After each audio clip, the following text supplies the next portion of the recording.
Vamos con la tercera ponencia. Intercambio electrónico de datos y aceptación legal equivalente, dificultades y métodos modernos de autenticación, a cargo del señor Felipe Sánchez, vicepresidente jurídico, Gestión de Seguridad Electrónica, SAGSE. No, ¿quién era? Hello. Buenos días todavía a todos. Muchísimas gracias. Quiero primero dar las gracias a la doctora Gloria del CELA que gentilmente nos invitó. Mi nombre es Felipe Sánchez y curiosamente vengo de una entidad de certificación digital. Es decir, voy a mostrarles la perspectiva desde el lado particular versus el uso que se da y la interacción con las buses, que es muy interesante. Digamos que lo vamos a manejar desde un punto de vista genérico porque las legislaciones en todos los países han variado. Gran parte de los países ya tienen la legislación completa de lo que tiene que ver con el tema de la firma digital, el valor jurídico, los documentos electrónicos, etcétera. Quiero mencionar esta frase que me llama la atención, que está en el documento COMPES, que fue la base de creación de la UCE, en el caso colombiano, que además lo refirió muy bien la doctora Miriam: la normalización, la estandarización y la simplificación. Son la base en la cual debe sustentarse siempre la eficiencia. Y si ustedes ven esas tres palabras, encuentran todo lo que fue la exposición de la doctora Miriam, la cual ¿perdón? Margarita.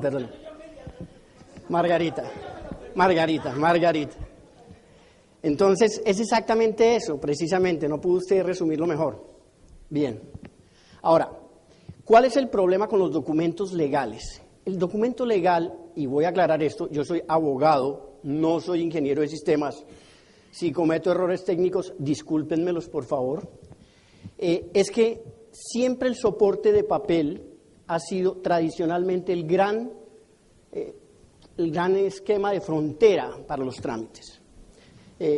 Y lo dice un abogado. O sea, no hay nadie que maneje más papel que un abogado. Y ustedes en todos los países lo saben. Ahora, esos impedimentos se sustentan realmente en estos tres elementos. Primero, en que es un escrito, que esté firmado, que sea original, que sea auténtico y que sea íntegro. Cuando usted va a reunir todos esos requisitos en un documento, tendría que crearlo físicamente, estar de acuerdo con el contenido, firmarlo, llevarlo ante un notario, autenticarlo y luego presentarlo ante el funcionario. Esa tramitología, precisamente, es la que obstaculizó todos los trámites y la que dio origen precisamente también que además tenía que tomar una copia de ese documento, llevarla a otro lado, sacar una fotocopia auténtica, entregar una en la aduana, otra en el Ministerio de Salud, etcétera. Esas dificultades llevaron precisamente a la creación de las ventanillas únicas, para unificar esos trámites. Ahora bien, ¿qué funciones debe cumplir un documento? Cartular, físico, y esto es universal. Debe ser legible para todos, y eso es obvio, en el idioma en que se espera que sea legible. Asegurar la inalterabilidad, es decir, que no sea deteriorado o sea alterado a lo largo del tiempo. Que permita la reproducción. Debe permitir la reproducción, de lo contrario no serviría. Debe permitir la autenticación, es decir, la validación de quién lo está firmando. Y para los que no lo saben, porque no son abogados y no tienen que saberlo, la firma cumple dos funciones en todos los países del mundo. La primera es manifestar, identificar al que crea el documento. Y la segunda es que cuando yo coloco y firmo un documento, estoy validando que estoy de acuerdo con el contenido de ese documento. Toda firma cumple esos dos requisitos en cualquier país del mundo. ¿De acuerdo? Ahora, debe ser aceptable la presentación. Quiere decir que hay documentos que solamente pueden ser presentados en ciertos formatos. O documentos que se requieren para ciertas actividades. Por ejemplo, si yo voy a comprar un inmueble, pues tengo que hacerlo por una escritura pública. Y luego tengo que llevarla y registrarla. No lo puedo hacer por un documento privado. Quiere decir que el documento también es cualificado, de acuerdo a su funcionalidad. Ahora, Esta frase que algunos controvierten, la equivalencia funcional no es absoluta, se deriva de una cosa que es muy importante. Debe siempre determinarse la función básica de cada uno de los requisitos de forma de los documentos. ¿Por qué quiero aclarar esto? Porque hay documentos que cumplen una función específica y otros documentos que pueden no cumplir esa misma función específica. Pero lo que determina la validez de ese documento, así sea electrónico, es la función del documento. Y quiero hacer mucho énfasis en eso. Usted debe determinar y cualificar la función del documento para saber si lo que le van a presentar le va a servir o no le va a servir. ¿Y para qué lo quiere? Ahora, por ejemplo, puede haber documentos en papel en formato electrónico o electrónico que no requieran estar autenticados, ¿cierto? A todos nos pasa. Yo podría hacer una declaración en este momento y entregarla a todos. De pronto no es importante que sea autenticado. Pero hay otros que sí deben estar autenticados. Y en este punto es importante que pongamos un ejemplo. ¿Por qué no requiere un documento autenticado? Y vamos a ver un poquitico la distinción entre autenticar e identificar. Son dos conceptos diferentes. Cuando hablamos, por ejemplo, de una función simple de enrolamiento, es decir, voy a inscribirme en una página para que me llegue información, pues no se requiere que el documento esté autenticado. Basta que simplemente yo haga la declaración. Pero puede haber documentos que sí requieran estar autenticados. ¿Cuáles? Y ahí se los subrayé. Aquellos documentos que generen una responsabilidad para el nacimiento o extinción de una obligación. Esto que les estoy diciendo es aplicable a todos los documentos físicos y a todos los documentos electrónicos. Esto es muy importante, inclusive, ya que están tocando ustedes tanto el tema de la implementación de sistemas regionales, que son muy importantes, interoperabilidad, etcétera. Entonces, dependerá de para qué quiero el documento. Hace unos años, por ejemplo, cuando empezamos nosotros en Colombia con este tema de la ventanilla única, el primer paso que se hacía era simple el enrolamiento, la persona colocaba sus datos, un correo y recibía ya estar dentro del sistema. Para eso no se requería una firma digital ni ningún elemento adicional. Hoy en día de pronto sí se está pidiendo para algunos elementos que más adelante verificaremos. Ahora, la equivalencia funcional, es decir, la aceptación de un documento electrónico, lo determina primero un factor legal, lo decía Margarita. Y eso es indiscutible. ¿Qué pasa cuando en un país, y es que piensen en esto, la tecnología desbordó a la legislación? Es un elemento indiscutible. Todas las legislaciones tuvieron que adecuarse al sistema de Internet, todas sin excepción. Hay leyes muy antiguas, por ejemplo, de firmas electrónicas. Colombia fue tal vez una de las primeras, del año 99, incluso la de la ONU sale en el 2001, que es muy curiosa. Todas tuvieron como base, obviamente, el modelo de un citral, que buscaba ¿qué? Que la tecnología tuviera el mismo valor. Entonces, la equivalencia funcional la debe dar, primero, dentro de esa pirámide, el sustento legal. ¿Por qué? Porque si el día de mañana yo firmo digitalmente una declaración de importación y tengo un problema y no me dejan ingresar la mercancía, aduciendo que no es válido el documento, ¿cómo lo hago valer ante un juez? Y la primera pregunta es, ¿y dónde está el documento? Si lo firmé digitalmente y registré todos los datos y se lo mandé a la UCE. Pues es un documento electrónico originario, no derivado. El documento electrónico puede ser originario o derivado. Originario, cuando de su sola creación nace a la vida electrónicamente. Y derivado, cuando pudiendo tener, por ejemplo, documentos físicos, los escaneo y los firmo digitalmente. Ambos tienen el mismo valor. Importante también para todos aquellos que tengan que ver con el tema jurídico y de sustento legal. Los documentos electrónicos no tienen copias. Todos son originales. Esto es muy importante lo que estoy diciendo. Entonces, yo si voy a hacer valer un registro de importación que tramité ante la UCE, lo único que tengo que hacer es o pedirle a la UCE que me expida, que me mande ese mismo documento. Si lo tengo y lo he digitalizado, puedo simplemente presentarlo en ese formato digital. Y ese documento es original. Y ese documento debe ser aceptado por un juez siempre y cuando haya una norma que diga que los documentos electrónicos tendrán el mismo valor que el documento cartular. Porque si no la tiene, hay tantos jueces como interpretaciones. En Colombia tenemos un dicho, que es donde hay 2 abogados hay 3 opiniones. Y es cierto. Entonces, lo primero que tienen que hacer es evitarse eso. Gran parte de lo que está haciendo Centroamérica, y los aplaudo a todos los países aquí, es que están adoptando, y han adoptado la mayoría de todos, creo ya, las leyes de firmas electrónicas, que es muy importante. Y en materia de la equivalencia funcional, lo que es determinante también es la estandarización. Lo mencionó también Margarita. E insisto en el tema, si usted no estandariza los criterios, pues simplemente yo puedo pensar A y el otro puede pensar B, etcétera. Esa estandarización obviamente la determina el consenso. Un consenso que sea funcional, un consenso que sea documental y un consenso que sea que apruebe efectivamente ese valor jurídico de los documentos. Ahora, cuando uno habla de un documento en un formato electrónico para ser tramitado o presentado o que sirva de base para iniciar un trámite de las buses, ¿qué debe tener esos documentos? Y eso es importante que lo tengan un poquitico en cuenta porque está visto desde la óptica del abogado y desde la óptica también del funcionario. Y es, el documento que debe tener, debe ser susceptible de tener equivalencia, es decir, debe haber una norma que diga que los documentos electrónicos son válidos. Debe ser estructurado, claro que debe ser estructurado.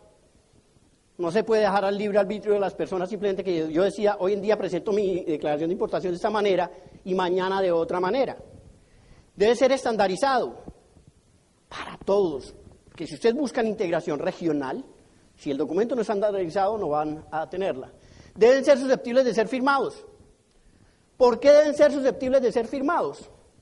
¿Por qué? Porque a través de un trámite de importación o de exportación estoy generando una obligación con el Estado, o a donde voy o a donde vengo, pero es una obligación, por consiguiente debe estar firmado.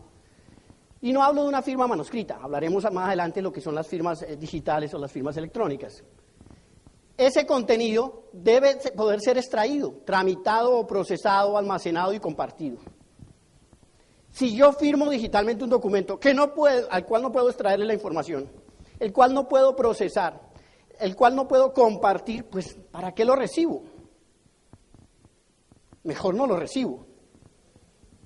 Dentro del ciclo de cualquier documento siempre está la creación, está el procesamiento de ese documento, está el archivo de ese documento y está la disposición del documento. Ese es el ciclo de vida de cualquier documento. Y ese documento electrónico que se tramite ante las buses debe tener esa misma susceptibilidad, así sea en formato electrónico.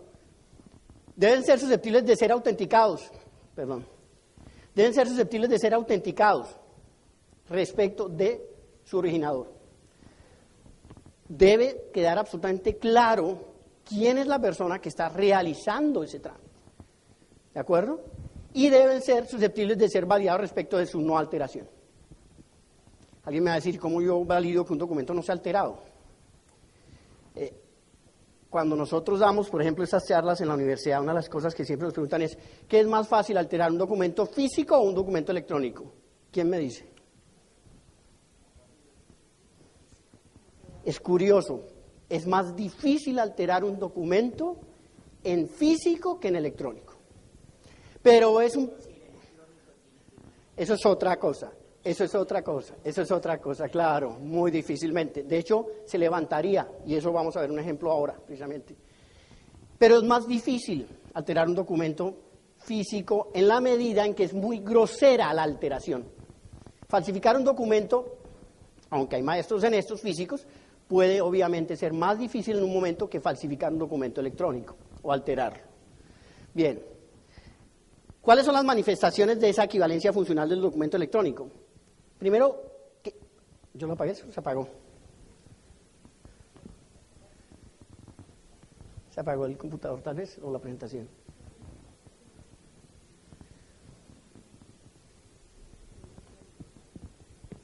Tal vez el proyector. Gracias. Gracias. ¿Qué manifestaciones de esa equivalencia funcional se dan respecto al documento electrónico? El concepto de escrito, que se aplica al documento cartular. Noción de mensaje de datos y posterior consulta. Es decir, no olviden que un mensaje de datos es cualquier información creada, tramitada, procesada, almacenada o compartida en un formato electrónico, cualquiera que ella sea. Tiene que ser original. Y la originalidad en un documento cartular versus un documento electrónico se mira desde la integridad de los mensajes de datos. Es decir, que no hayan sido alterados. ¿Cómo se mira respecto de la firma? Versus firmas electrónicas versus firmas digitales, que cumplen dos funciones. La función de identificar y la de autenticar. Y respecto de su archivo y conservación, pues es lo que se denomina la evidencia digital. Esas cuatro características de escrito, original, firma, y archivo y conservación, debe satisfacerlas el documento electrónico que reciba la BUCE. De lo contrario no le serviría y no cumpliría la función de equivalencia. Bien, ahora, autenticación o identificación. Y ese es un tema que parece tan obvio, pero no es tan obvio, y es que identificar en general es exhibir una información que se supone pública. Mi nombre. Yo me identifico, Felipe Sánchez Iregui. En el caso de autenticar, se exige una validación. Es decir, a quien yo le transmito esa información debe saber que efectivamente y debe poder comprobar que el que está hablando verdaderamente es Felipe Sánchez Iregui y no otra persona. ¿De acuerdo? La autenticación permite asegurar con nivel de confianza razonable la identidad del usuario. Esa es la funcionalidad de la autenticación. Ahora, en los temas de autenticación, que es importante en el caso de las buses, porque las buses no deben cumplir un simple deber de identificación, sino un deber de autenticación, como lo he explicado, hay varios criterios y hay multifactores. No me voy a tener mucho en ellos. Ejemplo de un sistema de autenticación de primer factor, es un password, una contraseña. Ejemplo de sistema de autenticación de dos factores, tarjeta inteligente más un código PIN. Ejemplo de sistema de autenticación de tres factores, tarjeta inteligente más PIN más biométrica. Pero digamos que lo que es importante aquí es, ¿y todo esto para dónde va? Pues lo que estamos viendo aquí es qué elementos o tecnologías de autenticación pueden ser utilizadas por las buses. ¿Cuáles, si llegamos a la conclusión de que solamente hay una o que por el contrario deben ser un conjunto de varias? Bien, si vemos por ejemplo las contraseñas, el identificador de contraseña pues es el más simple de todos. Las contraseñas tienen los problemas de que las olvidan, de que la comparten con la secretaria, de que etcétera. Y cualquier persona viene y firma y presenta declaraciones hasta que no corresponden a la realidad. Las contraseñas complejas, ¿qué tienen como problema? Que la gente las olvida o tiene que anotarlas, o como pasa con las abuelitas que anotan la contraseña de la tarjeta de débito en el celular, y entonces cuando les roban la cartera se llevan el celular, la contraseña y todo. Por ejemplo, o cuando usted comparte la contraseña de su tarjeta de débito con la señora. Eso es peligroso. O cuando es ella la que produce, pues siempre hay que pedirla, no lo olviden, eso es muy importante. Ahora, veamos identificadores. Veamos este autenticador, el de OTP, el One Time Password. ¿Lo conocen? Sí. De hecho, muchos bancos los utilizan hoy en día. Sí, es un tokencito que usted le da al banco y ese tokencito, cuando usted lo prende y va a hacer una transacción, le genera un número, una clave en random que llega al tokencito y usted la utiliza para hacer la transacción. ¿Cuáles características tiene ese OTP? Pues que las contraseñas solamente sirven por un periodo de tiempo. Me mandaron la contraseña, no la usé, se perdió el tiempo y tengo que regenerar la contraseña. Entre otras cosas, una cosa que muchas personas no saben es que los OTPs tienen una vida limitada de contraseñas, no sé si lo sabían, y un periodo de vigencia. Es decir, que si usted se queda pidiéndole claves, pues llegará el día que le digan, no hay más claves. Porque pasa. Y también tiene, obviamente, una vigencia también como los certificados. Pero, ¿qué pasa con el OTP? ¿Sirve para autenticar? Claro que sirve. Me sirve para validarme frente a un sistema, pero no me permite garantizar que no haya un no repudio de la información, no permite garantizar el repudio, el no repudio del documento, y no permite garantizar también que ese mensaje de datos que yo haya firmado no haya sido alterado en el proceso de envío. ¿Qué es lo que pasa con los documentos electrónicos? Que son susceptibles de ser capturados, son susceptibles de ser alterados. Y ese es el gran riesgo del documento electrónico, cuando usted lo transmite. Por eso, la gran fortaleza de los sistemas EDI, sin lugar a dudas. Pero el sistema EDI solo no es suficiente para que la BUSE tenga garantía de seguridad y de autenticación. Y eso es muy importante que lo tengan presente. Un EDI simplemente es un sistema de transmisión de información, que extrae unos datos de acuerdo a unos estándares, etcétera. Bien, no me voy a tener en estos, los biométricos, RFID, NC y otros. También sirven para autenticar, claro, yo me puedo autenticar. Este NFC lo conocen. ¿Sí es claro para todos? ¿No? Es el de proximidad. Es la posibilidad que yo tenga una tarjeta y simplemente me acerque aquí, a este computador, y me valide frente al computador o frente a un sistema. Hoy en día, las firmas digitales están funcionando también con NFC, nosotros las producimos también, es muy interesante. Para que llegue el funcionario, por ejemplo, de aduana con su celular, y en el celular tiene el certificado digital, se acerca al container y se autentica y extrae la información que tenga el código de barras del container. Y coge el funcionario, firma digitalmente la información y la transmite. Eso es muy interesante con un sistema de seguridad, porque además no olviden que el funcionario que valida contenidos o revisa en el sitio fronterizo tiene que firmar o validar de alguna manera la concordancia de lo que se está importando versus lo que le están presentando. De alguna manera, ¿de acuerdo? Pero estos sistemas, también el sistema de radiofrecuencia, no permite garantizar el no repudio per se. ¿Por qué? Porque puede ser susceptible de intrusiones y no permite tampoco garantizar que ese mensaje de datos no sea alterado en el transcurso. Yo podría tomar, por ejemplo, ese sistema de proximidad, si simplemente no lo he firmado digitalmente y lo transmito, alguien podría interceptarlo y variarlo. Entonces, la integridad del documento electrónico es el factor fundamental con que tienen que lidiar las buses. Es fundamental que ustedes tengan garantía de que ese documento, incluso si ha sido interceptado, puedan ustedes validar que ha sido, o si ha sido o no ha sido alterado. Eso nos lleva obviamente al tema de las firmas electrónicas. Y ahí quiero hacer una distinción. Desde un punto de vista técnico, aunque muchas legislaciones hablan de firma electrónica, no es lo mismo que una firma digital. Y voy a aclarar esto. El género es firma electrónica, con dos subespecies, la firma digital y la firma electrónica propiamente dicha. Eso desde un punto de vista técnico, no estoy hablando desde el punto de vista jurídico.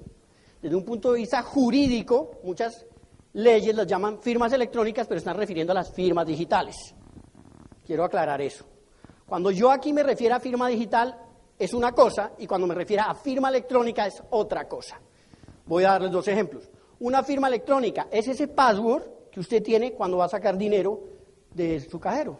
Esa es una firma electrónica.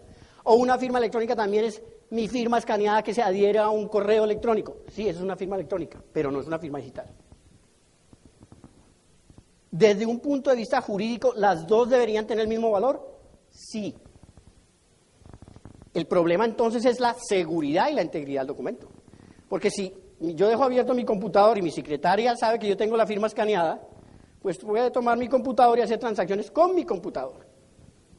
Y esas transacciones serían válidas, totalmente válidas. En Colombia nos pasó con una entidad que después nos contrató para un tema de seguridad, era donde había un alto funcionario que tenía que hacer muchas autorizaciones al día. Y entonces el señor que hizo, escaneó la firma, la puso en un token y le dijo a la secretaria, vea, y ahí está la clave y este es el token. Pues hicieron un desfalco de más de 800 millones de pesos. No voy a mencionar la entidad. Entonces, dice uno, ¿qué nivel de seguridad tiene? ¿Y qué hacía la secretaria? Firmaba autorizaciones de transferencias a terceros, incluso a empresas ficticias que ella misma creó. O sea, un nivel de violentar absolutamente todo el tema de seguridad. Entonces, si ustedes me dicen, es que vamos las buses a recibir los documentos firmados electrónicamente con una contraseña y un password, grave error. Es que vamos a recibir los documentos electrónicos de exportación y de enrolamiento de las CIAs o de las agencias aduaneras simplemente con un password y una contraseña. Grave error. Porque tiene, obviamente, el altísimo riesgo de que ocurran estas cosas. Ahora, el siguiente elemento que quiero que distingan es el concepto de certificado digital. Una cosa es una firma electrónica, otra cosa es una firma digital y una cosa es un certificado digital. Se los voy a mostrar para que identifiquen obviamente las diferencias. El certificado es lo que se le entrega a la persona para que firme digitalmente. Es un elemento de seguridad y de autenticación y validación, como vamos a ver más adelante. Ahora, vuelvo a lo mismo. Firma digital no es lo mismo que un certificado digital. Ténganlo claro. En Colombia, incluso muchas veces allá, nuestra compañía nos llaman y nos dicen, ¿me vende una firma digital? Yo no le puedo vender una firma digital, yo le puedo vender a usted un certificado digital que le sirve para firmar digitalmente. Pero dentro del argot del común de las personas se quedó como firma digital.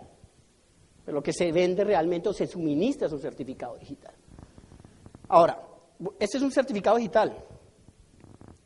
Este es un certificado digital, por ejemplo, que identifica a una persona, este señor, Hugo Alejandro Saavedra León, quien además es el representante legal. Si uno despliega este certificado digital, que hay varias maneras de suministrarlo, alguien mencionaba de Guatemala, no fue Néstor, no, fue el nombre de este señor.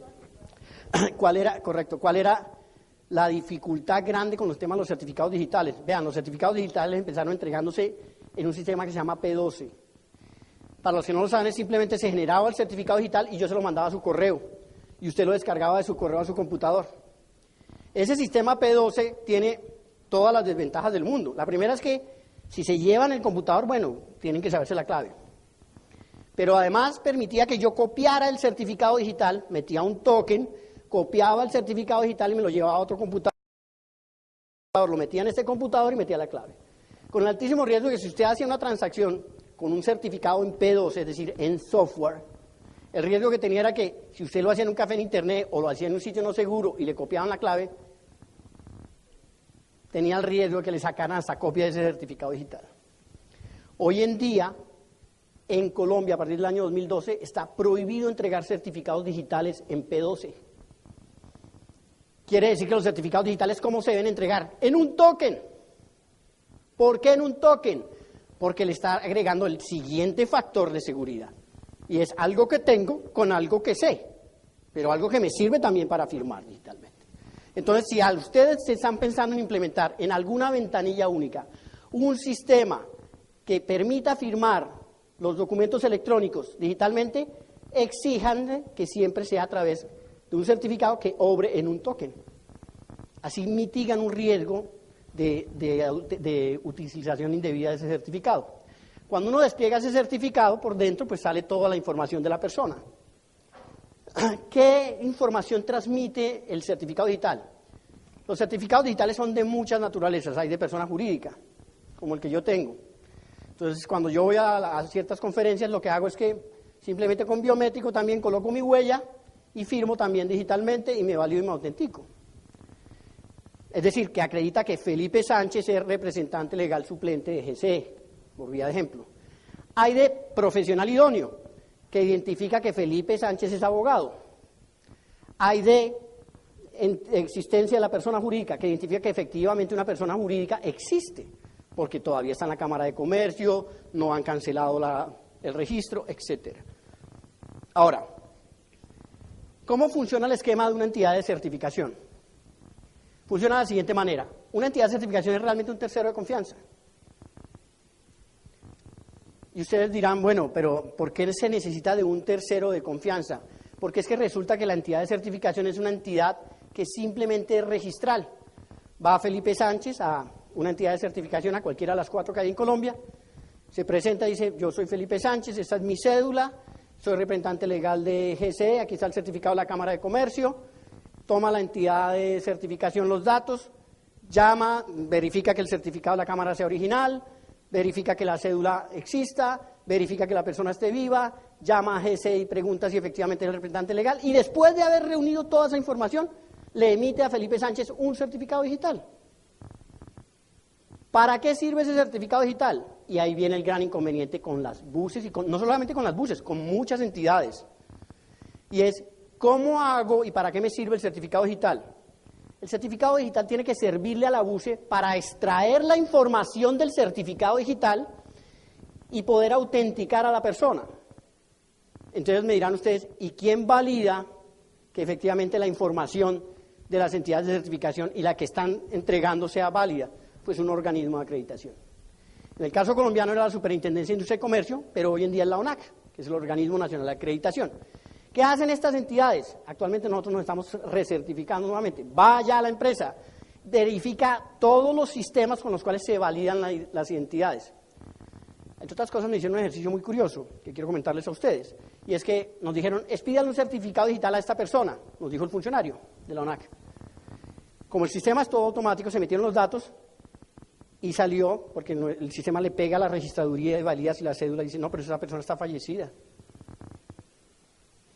Era el papá del funcionario que estaba haciendo la auditoría, que había fallecido hacía 8 días, y ya teníamos la posibilidad de validar si efectivamente esa persona estaba viva o no.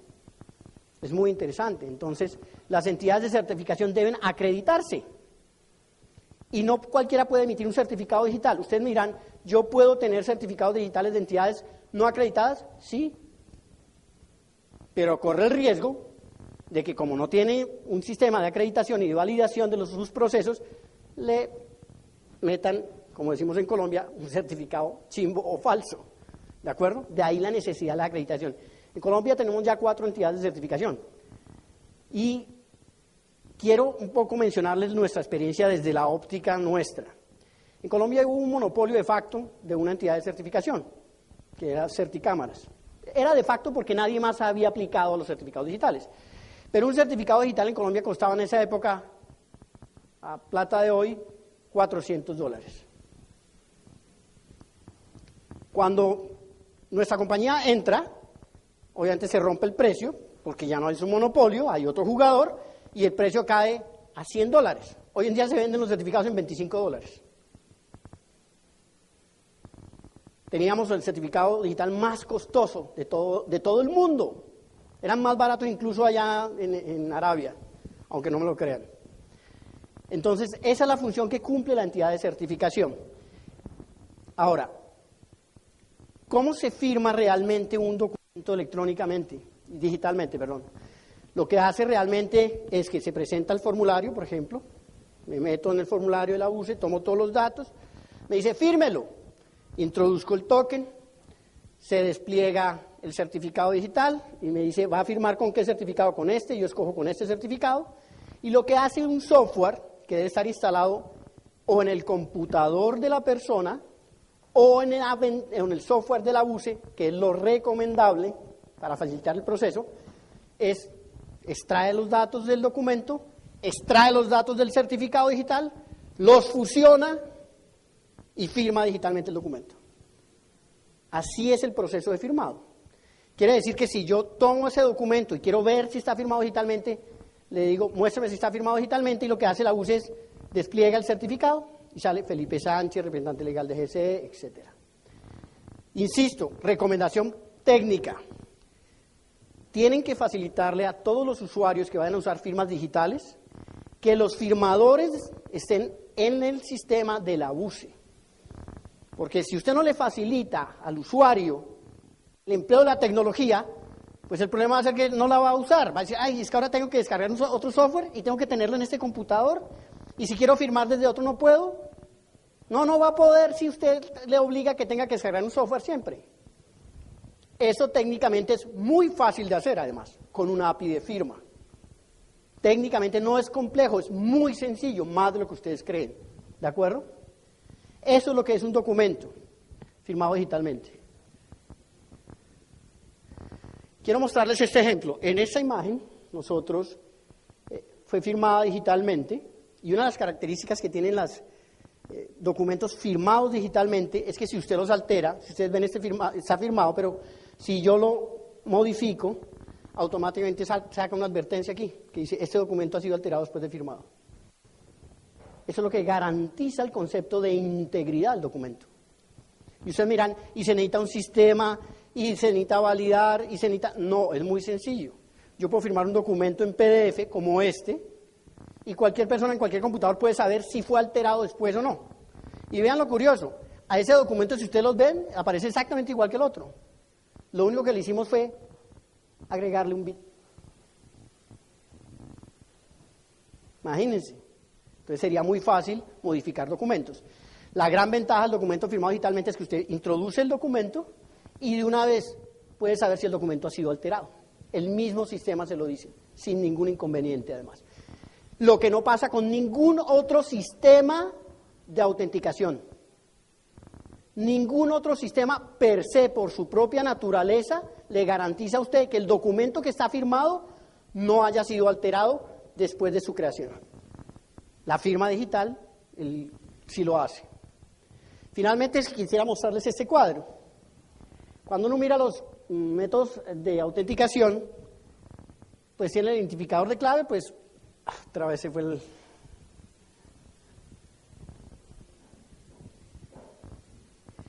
Si ven en la primera, van a encontrar ustedes el identificador y clave, pues la integridad ya vimos que no la satisface, el no repudio, menos aún, pues la autenticación la satisface, sí, claro que sí, yo me puedo validar. El sistema de PKI te satisface la integridad, satisface el no repudio. ¿Por qué satisface el no repudio? Por una sencilla razón, y es que el que usa el certificado digital tiene que tener la clave y tiene que tener el token. Y quiero detenerme ahí, pero debe haber también en la legislación absoluta claridad del concepto de no repudio, no desde el punto de vista de los jueces, desde el punto de vista legal, debe decir expresamente que efectivamente debe garantizar el no repudio. El no repudio es decir, no, eso no lo firmé yo, eso no es mío.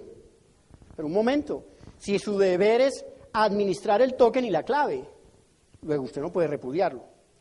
En Colombia hasta el año 2012 el único documento que no admitía prueba en contrario era la firma digital. Por una norma expresa que estaba en el artículo 28 de la ley 527 del 99. Decía, invertía la carga de la prueba. Voy a explicar esto.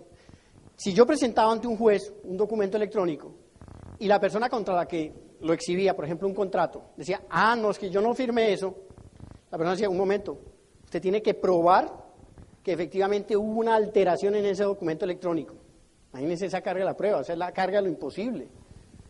Hoy en día no funciona así. Hoy en día cualquier documento que se exhiba en formato electrónico tiene el mismo valor de un cartular y se presume auténtico, salvo que la parte contra que lo exhiba lo rechace. Pero si lo rechaza, tiene que también entrar al elemento probatorio, que es muy importante. Eso es aplicable hoy en día respecto a todos los documentos electrónicos.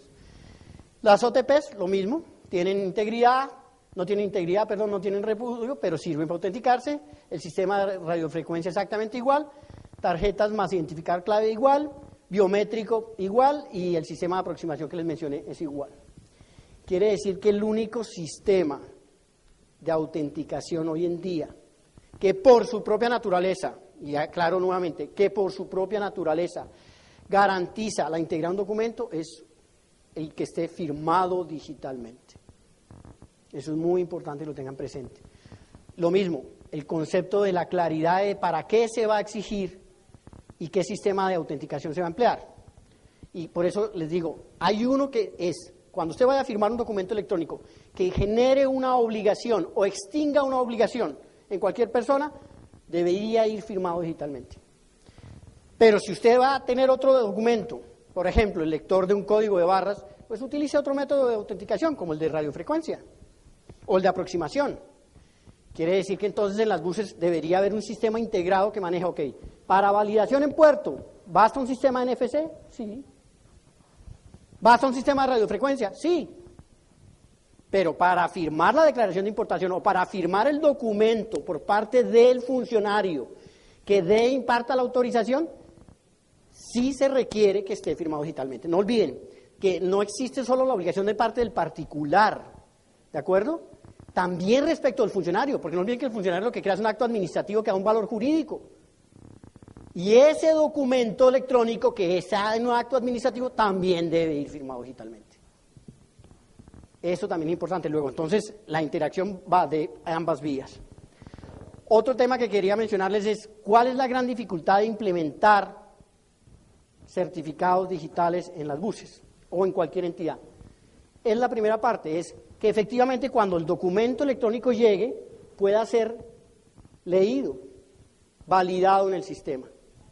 En el caso nuestro, por ejemplo, en Colombia nos tomó para darnos de alta en la BUCE como 6 u 8 meses. Estoy hablando del año 2008, ¿no? Hoy en día eso ya es muy distinto. Para la Superintendencia Financiera, 1 año y medio. Para la Superintendencia de Sociedades, 6 meses. ¿Para qué? Para que la entidad pudiera recibir los documentos que cualquier persona firmara con nuestro certificado y pudiera validarlo, que es la parte de la implementación. Hoy en día eso es muy sencillo, con un API de firma, no toma más de 1 mes, siempre y cuando haya voluntad, dinero y tecnología efectivamente para hacerlo. Finalmente, otro esquema que nos dejó la experiencia es que cuando usted le exige al particular que le firme digitalmente un documento para hacer un trámite en la BUCE, puede hacerlo de 2 maneras. O le dice a la persona que adquiera el certificado o usted se lo entrega. Experiencia en Colombia, fatal, fue que en las primeras instancias las entidades como la Superfinanciera, Supersociedades y la misma BUCE decían, recibimos los certificados digitales de Certicámara y GCE, pero cómprelo usted. Entonces, ¿a cuánto valía un certificado en ese momento? $100. ¿Qué hacían muchos de las personas que pudiendo importar o ser importadores o exportadores, se iban ante una ciudad y le decían, ay, ¿sabe qué? Yo no voy a ponerme a comprar un certificado digital. Usted que sí lo tiene porque hace muchos trámites, le doy un poder y fírmelo por mí. ¿A qué llevó eso? Hoy en día la Superintendencia de Sociedades compró 45.000 certificados digitales y ella se los entrega a los particulares para que firmen los balances de las personas jurídicas digitalmente. Antes los gerentes salían con su cartapacio, su balance firmado por contador, revisor, autenticado y se lo entregaban. Imagínense validar toda esa información. Hoy en día simplemente hay un formato, se llenan unos datos, se firma digitalmente y el sistema de la superintendencia extrae todos los datos. Funciona exactamente en la BUCE igual. ¿Qué hizo la BUCE en Colombia? Compró certificados digitales y se los entrega a los particulares. Y lo mismo hizo la Superintendencia Financiera. Entonces, si usted va a implementar un sistema que le va a costar al usuario, piénselo 2 veces porque es muy probable que ese usuario sea resistente a usarlo. No solo por el costo, sino por el tema tecnológico. Pero si usted le suministra esos certificados, porque además pueden ser muy económicos por millardos, con estampas de tiempo, pues usted va a facilitar. Y es más, va a llevar de la mano a la gente al tema de la obligatoriedad, que mencionaba Margarita, que es muy importante. Es que yo no le recibo a usted ninguna solicitud de importación o de exportación si no viene firmada digitalmente. Ah, pero es que no me cuesta el certificado. Mentira, yo se lo estoy entregando. Dígame a dónde se lo mando. Y eso es lo que genera, facilitar el proceso, de lo contrario no lo habrá. Bueno, muchísimas gracias. No sé si estas experiencias vistas desde la entidad de certificación de los particulares versus las entidades como las BUCE son diferentes. Muchísimas gracias a todos. ¿Qué te gustó?